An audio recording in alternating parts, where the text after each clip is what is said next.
नमस्कार, मैं डॉक्टर वंदना शर्मा, सहायक प्रोफेसर हिंदी, राजकीय महाविद्यालय नलवा, हिसार। आज जो हमारे व्याख्यान का विषय है वो ये है कि भक्ति काल के विषय में भक्ति काल संबंधी जो विभिन्न विद्वानों द्वारा महत्वपूर्ण कथन कहे गए हैं उनके बारे में हम विचार व्यक्त करेंगे अपने। तो सबसे पहले तो हम ये जान लेते हैं कि भक्ति शब्द का अर्थ क्या है। भक्ति का अर्थ है अनुराग, पूजा, उपासना। यह शब्द भज धातु से बना है जिसका अर्थ है भजना, स्मरण करना या ध्यान करना। आचार्य रामचंद्र शुक्ल ने कहा है कि प्रेम और श्रद्धा के योग का नाम ही भक्ति है तथा धर्म की रसात्मक अनुभूति ही भक्ति है। जब हम धर्म को कर्मकांड तथा बुद्धि के सहारे न निभाकर भावना हृदय का विषय मानने लगते हैं तब हम भक्त कहलाते हैं और भक्त भगवान की लीला का आनंद लेता है। हिंदी साहित्य में भक्ति का उद्भव कैसे हुआ, इस विषय में विद्वानों में बहुत मतभेद है। इस प्रश्न पर विचार करते समय 3 प्रकार के मत सामने आ जाते हैं। प्रथम वर्ग में वे विद्वान आते हैं जो ये मानते हैं कि भक्ति का उद्भव विदेशों से हुआ। हिंदी साहित्य में भक्ति ईसाई धर्म या इस्लाम की देन है। दूसरा वर्ग वह आ जाता है जो कि भक्ति को पराजित, निराशा, हताश समाज की स्वाभाविक प्रतिक्रिया स्वीकार करता है। और तीसरा वर्ग उन विद्वानों का आ जाता है जो भक्ति को भारत में चल रहे धार्मिक आंदोलनों का सहज विकास मानते हैं। तो इसके साथ ही भक्ति काल के संबंध में विभिन्न विद्वानों ने अपनी धारणाएं, अपने विचार, अपने भाव और अपने प्रमुख कथन प्रकट किए हैं जिनका वर्णन हम इस प्रकार से करेंगे। जैसे आचार्य हजारी प्रसाद द्विवेदी ने भक्ति काल के संबंध में जो अपना महत्वपूर्ण कथन प्रकट किया है वो ये है कि ये बात अत्यंत उपहासा शब्द है कि जब मुसलमान लोग उत्तर भारत में मंदिर तोड़ रहे थे तो उसी समय उपेक्षाकृत निरापद दक्षिण में भक्त लोगों ने भगवान की शरणागति की प्रार्थना की। मुसलमानों के अत्याचार से यदि भक्ति की भावधारा को उमड़ना था तो पहले सिंध में और फिर उसे उत्तर भारत में प्रकट होना चाहिए था, पर हुई दक्षिण में। उसके बाद बाबू गुलाब राय कहते हैं कि पराजय के बाद व्यक्ति या तो अपनी आध्यात्मिक श्रेष्ठता दिखाना चाहता है अथवा विलास में डूबकर पराजय को भूल जाना चाहता है। भक्ति आंदोलन का स्रोत पहली मनोवृत्ति है। डॉक्टर श्याम सुंदर दास महोदय कहते हैं कि जिस युग में कबीर, जायसी, तुलसी, सूर जैसे सुप्रसिद्ध कवियों द्वारा महात्माओं की दिव्य वाणी उनके अंतःकरणों से निकलकर देश के कोने कोने में फैली थी, उसे साहित्य के इतिहास में सामान्यतः भक्ति युग कहते हैं। निश्चय ही वह हिंदी साहित्य का स्वर्ण युग था। आचार्य हजारी प्रसाद द्विवेदी ने एक स्थान पर यह भी कहा है कि समूचे भारतीय इतिहास में अपने ढंग का यह एक अकेला साहित्य है और इसी का नाम भक्ति साहित्य है। यह एक नई दुनिया है। डॉक्टर जॉर्ज ग्रियर्सन महोदय कहते हैं कि हम अपने को ऐसे धार्मिक आंदोलनों के सामने पाते हैं जो सब आंदोलनों से कहीं अधिक विशाल है जिसे भारतवर्ष ने कभी देखा है। यहाँ तक कि वह बौद्ध धर्म के आंदोलनों से भी अधिक विशाल है, क्योंकि इसका प्रभाव आज भी विद्यमान है और इस युग में धर्म ज्ञान का नहीं बल्कि भावावेश का विषय हो गया था। बिजली की चमक के समान अचानक समस्त पुराने धार्मिक मतों के अंधकार के ऊपर एक नई बात दिखाई दी। कोई हिंदू ये नहीं जानता कि ये बात कहाँ से आई और कोई भी इसके प्रादुर्भाव का कारण निश्चित नहीं कर सकता। वल्लभाचार्य कहते हैं, देश म्लेच्छाकांत है, गंगा आदि तीर्थ दुष्टों द्वारा भ्रष्ट हो रहे हैं, अशिक्षा और अज्ञान के कारण वैदिक धर्म नष्ट हो रहा है, सत्पुरुष पीड़ित तथा ज्ञान विस्मृत हो रहा है। ऐसी स्थिति में एकमात्र कृष्णाश्रय में ही जीवन का कल्याण है। सतेंद्र महोदय कहते हैं, भक्ति द्राविड़ उपजी ल्याई रामानंद, प्रगट किया कबीर ने 7 द्वीप नौखंड। अब देखिए, भक्ति काल के संबंध में आचार्य रामचंद्र शुक्ल के बहुत ही ज़्यादा महत्वपूर्ण और प्रसिद्ध कथन व मत है। उन्होंने कहा है कि भक्ति की निष्पत्ति श्रद्धा और प्रेम के योग से होती है। वो कहते हैं, अपने पौरुष से हताश जाति के लिए भगवान की भक्त शक्ति और करुणा की ओर ध्यान ले जाने के अतिरिक्त दूसरा मार्ग ही क्या था। भक्ति का जो स्रोत दक्षिण की ओर से धीरे धीरे उत्तर भारत की ओर पहले से ही आ रहा था, उसे राजनीतिक परिवर्तन के कारण शून्य पड़ते हुए जनता के हृदय क्षेत्र में फैलने के लिए पूरा स्थान मिला। रामानुजाचार्य संवत 1073 ने शास्त्रीय पद्धति से जिस सगुण भक्ति का निरूपण किया था, उसकी ओर जनता आकर्षित होती चली आ रही थी। गुजरात में स्वामी मध्वाचार्य जी संवत 1254 से 1333 ईस्वी ने अपना द्वैतवादी वैष्णव संप्रदाय चलाया, जिसकी ओर बहुत से लोग झुके। उत्तर या मध्य भारत में रामानुज की शिष्य परंपरा में रामानंद जी हुए, जिन्होंने विष्णु के अवतार राम की उपासना पर जोर दिया। दूसरी ओर वल्लभाचार्य ने प्रेम मूर्ति कृष्ण को लेकर जनता को रसमगन किया। भक्ति के आंदोलन की जो लहर दक्षिण से आई, उसी ने उत्तर भारत की परिस्थिति के अनुरूप हिंदू मुसलमान दोनों के लिए एक सामान्य भक्ति मार्ग की भावना कुछ लोगों से में जगाई। महाराष्ट्र देश के प्रसिद्ध भक्त नामदेव संवत 1328 से 1408 ने हिंदू मुसलमान दोनों के लिए एक सामान्य भक्ति मार्ग का आभास दिया। उसके पीछे कबीरदास ने विशेष तत्परता के साथ एक व्यवस्थित रूप से ये मार्ग निर्गुण पंथ के नाम से चलाया। नाथपंथियों की अंतर साधना हृदय पक्ष शून्य थी, उसमें प्रेम तत्वों का अभाव था। कबीर ने यद्यपि नाथपंथ की बहुत सी बातों को अपनी बानी में जगह दी, पर यह बात उन्हें खटकी। इसका संकेत उन्होंने दिया, झिलमिल झगड़ा झूलते बाकी रही न काहू, गोरख अटके कालपुर कौन कहावे साहू। कबीर ने जिस प्रकार एक निराकार ईश्वर के लिए भारतीय वेदांत का पल्ला पकड़ा, उसी प्रकार उस निराकार ईश्वर की भक्ति के लिए सूफियों का प्रेम तत्व लिया और अपना निर्गुण धूमधाम से निकाला। महाराष्ट्र के संतों में नामदेव का नाम पहले आता है। नामदेव संवत 1192 से 1272 ईस्वी तक दक्षिण के नरुशिबमणि सतारा जिला के दर्जी थे और पडरपुर के विनोबा भगवान विष्णु के मंदिर में भगवत भक्ति करते थे। नामदेव के समय ही ज्ञानदेव हुए, जो स्वयं को गोरखनाथ की शिष्य परंपरा में बताते हैं। ज्ञानदेव नामदेव को सदैव बिनु गुरु होई न ज्ञान की शिक्षा देते थे। अंततः नामदेव ने नागनाथ नामक शिव के स्थान पर जाकर विशोबा खेचर या खेचरनाथ कनफटे नाथपंथी से दीक्षा ली। इस संबंध में नामदेव के कथन है, मन मेरी सुई मन तेरा धागा, खेचरची के चाण पर नापा शिपी लागा। नामदेव की भक्ति के अनेक चमत्कार भक्तमाल में लिखे मिलते हैं। निर्गुण पंथ के लिए मार्ग निकालने वाले नाथ पंथ के योगी और भक्त नामदेव थे, पर निर्गुण मार्ग के निर्दिष्ट प्रवर्तक कबीरदास ही थे। कबीर ने एक और स्वामी रामानंद जी के शिष्य होकर भारतीय अद्वैतवाद की कुछ स्थूल बातें ग्रहण की, तो दूसरी ओर योगियों और सूफियों के संस्कार प्राप्त किए। वैष्णवों से उन्होंने अहिंसावाद और प्रपत्तिवाद लिए। देश में सगुण और निर्गुण के नाम से भक्ति काव्य की दो धाराएं विक्रम की 15वीं शताब्दी के अंतिम भाग से लेकर 17वीं शताब्दी के अंत तक समानांतर चलती रही। इस शाखा की रचनाएं साहित्यिक नहीं हैं, फुटकल दोहों या पदों के रूप में है, जिनकी भाषा और शैली अधिकतर अव्यवस्थित और उटपटांग है। दूसरी शाखा प्रेम मार्गी सूफी कवि की है, जिनकी प्रेम कथाएं वास्तव में साहित्य की कोटि में आती हैं।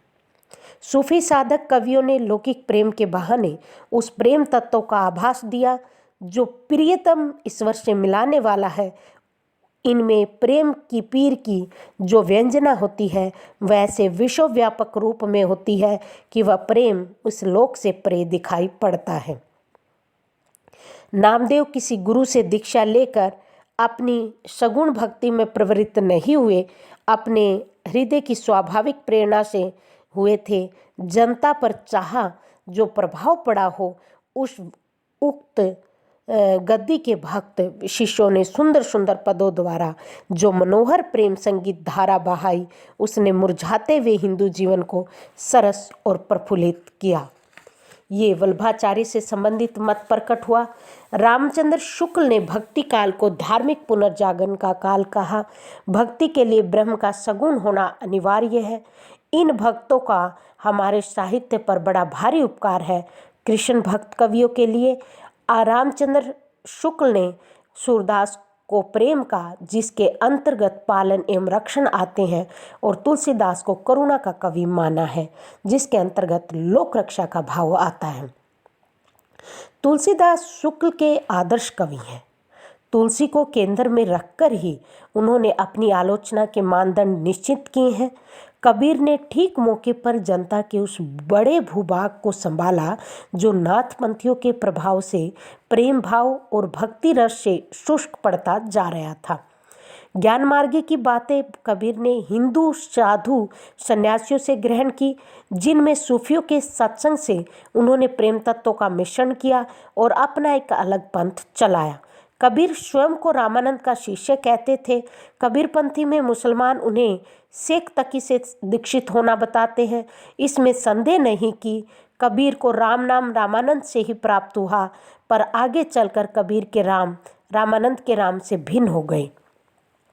कबीर का राम धनुर्धर साकार राम नहीं रह गए, वे ब्रह्म के पर्याय हुए। दशरथ सूत तिहु लोक बखाना, राम नाम का मरम है आना।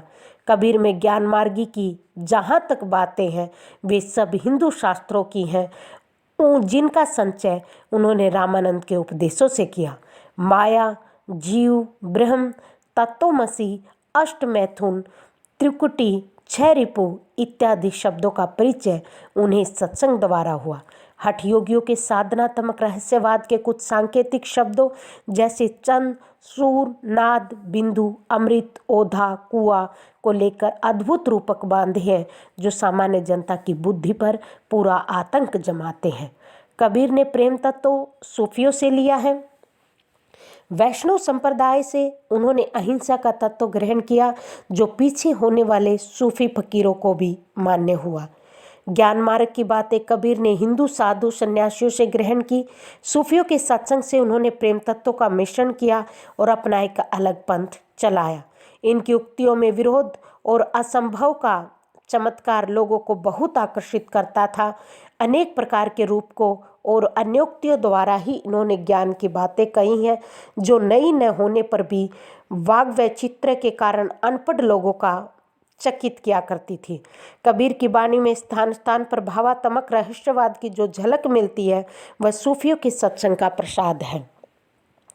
कबीर अपने श्रोताओं पर अच्छी तरह भाषित करना चाहते थे कि हमने ब्रह्म का साक्षात्कार किया। इसी से वह प्रभाव डालने के लिए लंबी चौड़ी गर्वोक्तियों भी कभी कभी कहते थे। कबीर ने मगहर में जाकर शरीर त्यागा, जहाँ इनकी समाधि बनी हुई है। इनका मृत्युकाल संवत 1575 माना जाता है, जिसके अनुसार इनकी आयु 120 वर्ष ठहरती है। कबीर की वाणी का संग्रह धर्मदास ने संवत 1521 ईस्वी में किया था, जब इनकी अवस्था 64 वर्ष की थी। कबीर की वाणी का संग्रह बीजक नाम से प्रसिद्ध है, जिसके 3 भाग हैं, रमैनी, सबद और साखी। सांप्रदायिक शिक्षा और सिद्धांत के उपदेश मुख्यतः साखी के भीतर है, जो दोहों में है। इनकी भाषा सदुकड़ी अर्थात राजस्थानी पंजाबी मिली खड़ी बोली है, पर रमैनी और सबद में गाने के पद हैं, जिनमें काव्य की ब्रज भाषा और कहीं कहीं पूर्वी बोली का व्यवहार है। कबीर ने अपनी झाड़ फटकार के द्वारा हिंदू और मुसलमानों की कट्टरता को दूर करने का जो प्रयास किया, वह अधिकतर चिढ़ाने वाला सिद्ध हुआ, हृदय को स्पर्श करने वाला नहीं। रामानंद के 12 शिष्यों में रैदास भी माने जाते हैं। कबीर के समान ये भी काशी के रहने वाले थे। रैदास का नाम धन्ना और मीराबाई ने बड़े आदर के साथ लिया है। कबीर के प्रधान शिष्यों में धर्मदास को कबीर के परलोक गमन पर संवत 1575 ईस्वी में गद्दी मिली और 20 वर्षों तक ये गद्दी पर विराजमान रहे। धर्मदास की शब्दावली का संतों में बड़ा आदर था। इनकी रचना थोड़ी होने पर भी कबीर की अपेक्षा अधिक सरल भाव लिए हुए थी। उसमें कठोरता और कर्कशता नहीं। इन्होंने पूर्वी भाषा का व्यवहार किया है। इनकी अन्योक्तियों के व्यंजक चित्र अधिक मार्मिक है, क्योंकि इन्होंने खंडन मंडन से विशेष प्रयोजन न रख प्रेम तत्वों को लेकर अपनी वाणी का प्रसार किया है। गुरु नानक ने कबीर की निर्गुण उपासना का प्रचार प्रसार पंजाब में आरंभ किया है और आदि गुरु हुए हैं। कबीर के समान ये भी कुछ पढ़े लिखे नहीं थे। गुरु नानक के भक्त या विनय के सीधे साधे भाव, सीधी सादी भाषा कहे गए हैं। कबीर के समान अशिक्षितों पर प्रभाव डालने के लिए टेढ़े मेढ़े रूपकों में नहीं। गुरु नानक के भक्ति भाव से पूर्ण पदों का संग्रह संवत 1661 ईस्वी में गुरु ग्रंथ साहब में किया गया था। ये भजन कुछ पंजाबी भाषा में है, कुछ देश की सामान्य काव्य भाषा हिंदी में।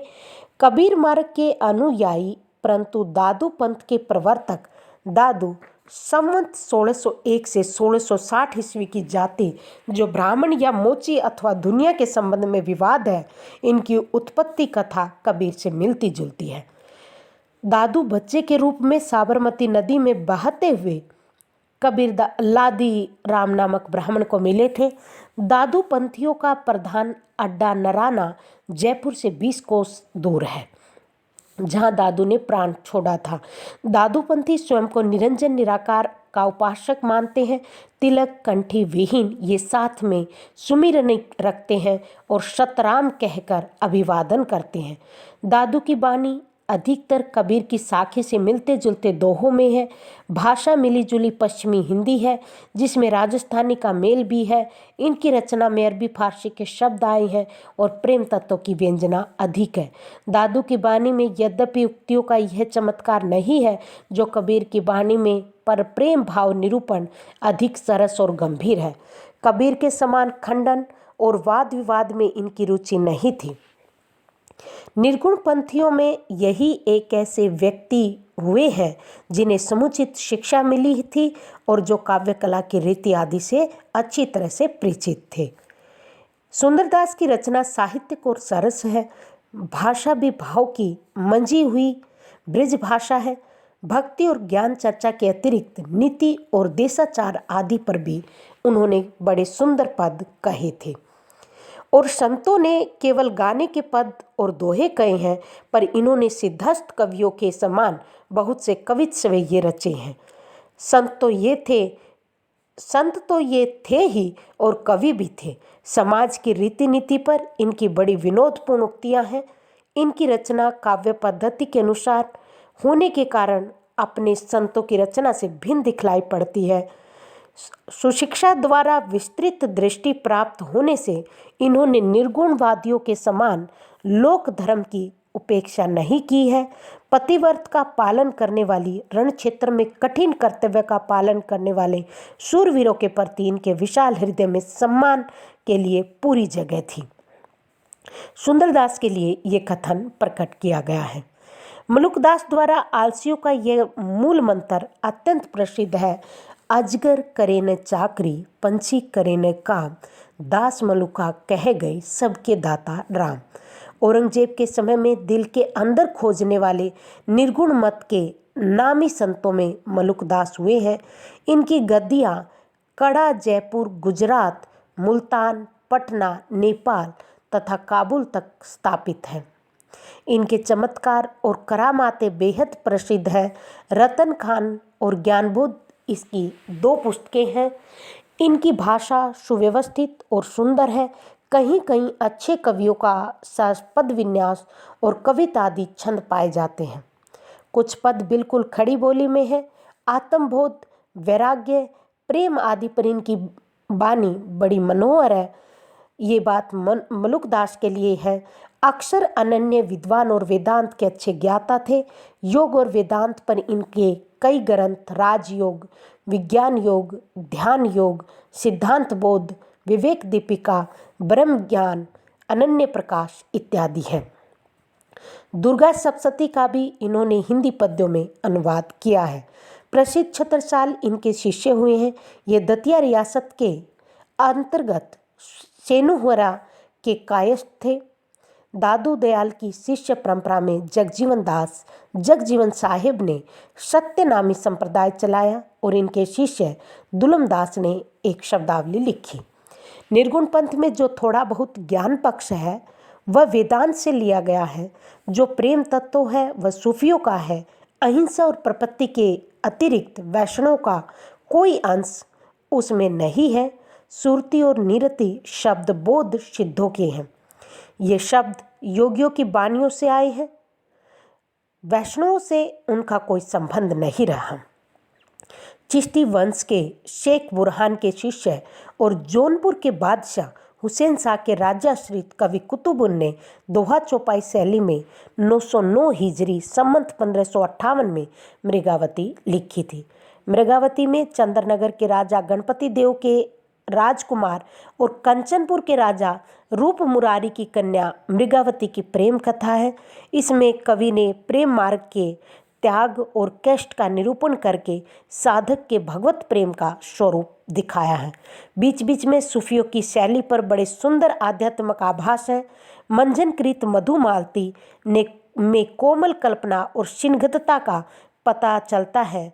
मृगावती की अपेक्षा इसकी कल्पना विशद है और वर्णन भी अधिक विस्तृत और हृदयग्राही है। आध्यात्मिक प्रेम भाव के लिए प्रकृति के भी अधिक दृश्यों का समावेश मंझन ने किया है।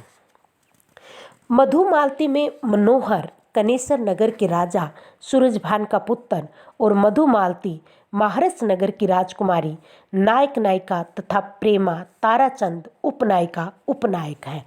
जन्म जन्मांतर और योन्यंतर के बीच प्रेम की अखंडता दिखलाकर मंझन ने प्रेम तत्वों की व्यापकता और नित्यता का आभास दिया है। यह सारा जगत एक ऐसे रहस्यमय प्रेम सूत्र में बंधा है जिसका अवलंबन करके जीव उस प्रेम मूर्ति तक पहुँचने का मार्ग पा सकता है। ईश्वर का विरह सूफियों के यहाँ भक्ति की प्रधान संपत्ति है, जिसके बिना साधना के ईश्वर का विरह उस मार्ग में कोई परिवर्तन नहीं हो सकता और किसी की आँख नहीं खुल सकती। जिसके हृदय में विरह होता है उसके लिए संसार स्वच्छ दर्पण हो जाता है और इसमें परमात्मा के आभास अनेक रूपों में पड़ते हैं। तब वह देखता है कि सृष्टि के सारे रूप सारे व्यापार उसी को प्रकट कर रहे हैं। ये भाव प्रेम मार्गी संप्रदाय के सब कवियों में पाए जाते हैं। जायसी ने पद्मावत के पहले 4 काव्यों में मुग्धावती, अनुपलब्ध, मृगावती, मधुमालती और प्रेमवती का उल्लेख किया है। इनमें मधुमालती बहुत प्रसिद्ध थी। बनारसीदास ने पहले आत्मचरित्र अर्थ कथानक में लिखा है कि अपनी इश्कबाजी वाली दिनचर्या हाट बाजार छोड़कर घर में मृगावती और मधुमालती पढ़ा करता था। दक्षिण के शायर नसरती ने भी संवत 1700 में मधुमालती के आधार पर दक्षिणी उर्दू में गुलशने इश्क नाम से एक प्रेम कहानी लिखी। जायसी प्रसिद्ध सूफी फकीर शेख मुद्दीदून की शिष्य थे। उन्होंने आखिरी कलाम फारसी अक्षरों में प्रकाशित अपने जन्म के संबंध में लिखा है। भा अवतार मोर 9 सदी 30 बरस ऊपर कवि बदी। 936 हिजरी संवत 1528 के लगभग बाबर के समय लिखित इस पुस्तक में आखिरी कलाम में बादशाह बाबर की प्रशंसा है। जायसी प्रसिद्ध सूफी फकीर शेख मुहिउद्दीन के शिष्य ने पद्मावत का निर्माण 927 हिजरी सन 1520 के लगभग बताया है। सन 927 कथा आरंभ बैन कवि कहा। ग्रंथारंभ में मसनवी की रूढ़ी के अनुसार शाही वक्त शेरशाह की प्रशंसा की गई। शेरशाह दिल्ली सुल्तानों सब राजा भुई धरा ललाटू। पद्मावत का एक बंगला अनुवाद अराकान राज्य के वजीर मगन ठाकुर ने सन 1650 के आसपास अलो उजाला नामक एक कवि से कराया था। पद्मावत की हस्तलिखित जो प्रतियां हैं वो अधिकतर फारसी अक्षरों में मिली है। जायसी ने 3 पुस्तकें लिखी, पद्मावत, अखरावट, आखिरी कलाम। अखरावट में वर्णमाला के एक एक अक्षर को लेकर ईश्वर सृष्टि, जीव ईश्वर प्रेम इत्यादि सिद्धांत संबंधी तत्वों की जो चौपाइयाँ कही गई हैं आखिरी कलाम में कयामत का वर्णन किया गया है। जायसी का हृदय कैसा कोमल और प्रेम की पीर से भरा हुआ था। क्या लोक पक्ष में क्या आध्यात्मिक पक्ष में, दोनों ओर उसकी गूढ़ता, गंभीरता और सरसता विलक्षण दिखाई देती है। कुतुबन, जायसी आदि इन प्रेम कहानी के कवियों ने प्रेम का शुद्ध मार्ग दिखाते हुए उन सामान्य जीवन दशाओं को सामने रखा जिनका मनुष्य मात्र के हृदय पर एक सा प्रभाव दिखाई पड़ता है। हिंदू हृदय और मुसलमान आमने सामने करके अजनबीपन मिटाने वालों में इन्हीं का नाम लेना पड़ेगा। कबीर ने केवल भिन्न प्रतीत होती हुई परोक्ष सत्ता की एकता का आभास दिया था। प्रत्यक्ष जीवन की एकता का दृश्य सामने रखने की आवश्यकता बनी थी। यह जायसी द्वारा पूरी हुई। पद्मावत में प्रेम कथा की परंपरा पूर्ण प्रौढ़ता को प्राप्त मिलती है। वह इस परंपरा में सबसे प्रसिद्ध ग्रंथ है। इसकी कहानी का पूर्वार्ध तो बिल्कुल कल्पित है और उत्तरार्ध ऐतिहासिक आधार पर है। चित्तौड़ की महारानी पद्मिनी या पद्मावती का इतिहास हिंदू हृदय के मर्म को स्पर्श करने वाला है। पद्मावती के रूप का जो वर्णन जायसी ने किया है वह पाठक को सौंदर्य की लोकोत्तर भावना में मगन करने वाला है। पद्मावत की रचना संस्कृत प्रबंध काव्यों की सर्ग पद्धति पर नहीं है, फारसी की मसनवी शैली पर है और श्रृंगार, वीर आदि के वर्णन चली आती हुई भारतीय काव्य परंपरा के अनुसार ही है। इसका पूर्वार्ध तो एकांत प्रेम मार्गी का ही आभास देता है, पर उत्तरार्ध में लोक पक्ष का भी विधान है। प्रेम गाथा की परंपरा में पद्मावत सबसे प्रौढ़ और सरस है। जहांगीर के समकालीन गाजीपुर निवासी उस्मान ने 1022 हिजरी अर्थात 1613 ईस्वी में चित्रावली ग्रंथ के आरंभ में स्तुति के उपरांत पैगंबर और 4 खलीफों के बादशाह की और शाह आलम निजामुद्दीन और हाजी बाबा की प्रशंसा की है। उस्मान ने जायसी का इस रचना में पूरा अनुकरण किया है। कहीं कहीं शब्द और वाक्य विन्यास भी कहीं पर है, पर विशेषता यह है कि यह कहानी बिल्कुल कल्पित है। कवि का स्वयं का कथन है, कथा एक में हिये उपाई, कहत मीठ और सुनत सोहाई। नेपाल के राजा धन्नीधर पवार के पुत्र सुजान और रूपनगर की राजकुमारी चित्रावली की यह प्रेम गाथा के इस सूफी काव्य में कवि ने सुजान कुमार को एक साधक के रूप में चित्रित नहीं किया, बल्कि पौराणिक शैली का अवलंबन करके उसे परम योगी शिव के अंश से उत्पन्न तक कहा है। इसमें गाजीपुर नगर का वर्णन हुआ है। जायसी के पहले कवियों ने 5-5 चौपाइयों के पीछे एक दोहा रखा है, पर जायसी ने 7 चौपाइयों का क्रम रखा है और यही क्रम उस्मान ने भी रखा है। जौनपुर के मऊ निवासी और जहांगीर के समकालीन शेख नबी ने ज्ञानदीप नामक एक आख्यान काव्य लिखा, जिसमें राजा ज्ञानदीप और रानी देवजानी की कथा है। रामचंद्र शुक्ल ने लिखा है कि शेख नबी से प्रेम गाथा परंपरा या प्रेम मार्गी सूफी कवियों की प्रचुरता की समाप्ति समझनी चाहिए। दरियाबाद निवासी कासिम शाह संवत 1788 के आसपास वर्तमान ने राजा हंस और रानी जवाहिर की कथा पर आधारित हंस जवाहिर नामक प्रेमाख्यान काव्य लिखा। शाह वक्त मोहम्मद शाह का सतवन इसमें है। इनकी कासिम शाह की रचना बहुत निम्न कोटि की है। इन्होंने जगह जगह जायसी की पदावली तक ली है, पर प्रौढ़ता नहीं है।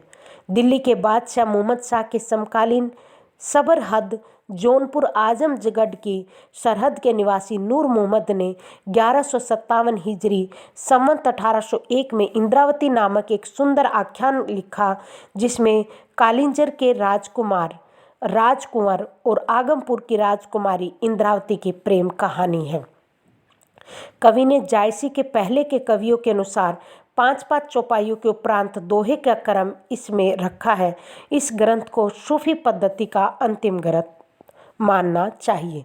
नूर मोहम्मद कृत अनुराग बांसुरी कई दृष्टियों से विलक्षण ग्रंथ है।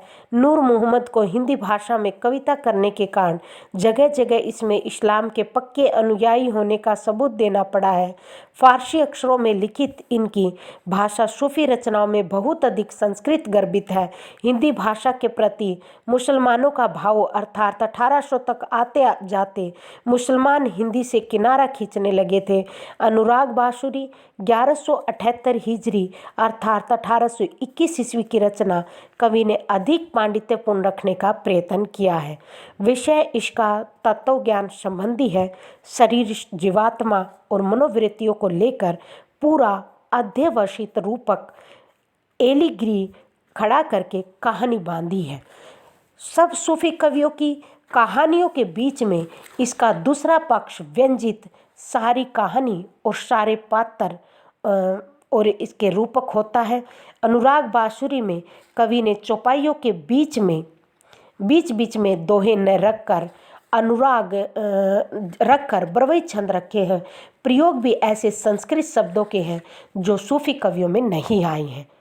नूर मोहम्मद फारसी के अच्छे आलिम थे और इनकी हिंदी काव्य भाषा का ज्ञान सब सूफी कवियों से अधिक था ही नहीं, और फारसी में इन्होंने एक दीवान के अतिरिक्त रोजतुल हकायक इत्यादि बहुत सी किताबें लिखी हैं। सूफी काव्य परंपरा में मुसलमान कवि ही हुए हैं। केवल सूरदास एक पंजाबी हिंदू मिला है। इन्होंने शाहजहाँ के समय नल दमयंती कथा नामक एक कहानी लिखी थी। सूफी आख्यानक काव्यों की अखंडित परंपरा की यही समाप्ति मानी जा सकती है। नूर मोहम्मद कृत अनुराग बांसुरी के संबंध में ये कथन प्रसिद्ध है। अब हम इतने भक्ति काल के महत्वपूर्ण कथनों पर विचार करने के बाद इसके अभ्यास के प्रश्न आपको देंगे। उसमें आप ये अभ्यास कर सकते हैं कि संत काव्य के जो वैचारिक आधार वो क्या है, संत काव्य को ज्ञान मार्गी भक्ति काव्य क्यों कहा जाता है, इस काव्य धारा के अन्य नाम और प्रमुख कवियों के नाम लिखें या संत काव्य धारा का संक्षिप्त परिचय दीजिए। संत कवियों ने ईश्वर की किस रूप में आराधना की है, संत कबीर के गुरु के संबंध में क्या कहा है, संत कवियों की प्रेम के संबंध में क्या मान्यता है, संत काव्य में व्यक्त रहस्यवाद का परिचय दीजिए। कबीर प्रेम तत्वों की प्राप्ति के लिए किस तरह का भक्ति मार्ग दिखाते हैं, संत कवियों का काव्य कैसा है, संत काव्य की भाषा शैली का परिचय दीजिए। निर्गुण प्रेमाश्रयी काव्य धारा का आशय स्पष्ट करते हुए प्रमुख कवियों के नाम लिखिए। सूफी काव्य की प्रमुख प्रवृत्तियों को स्पष्ट करें और सूफियों के भक्ति सिद्धांत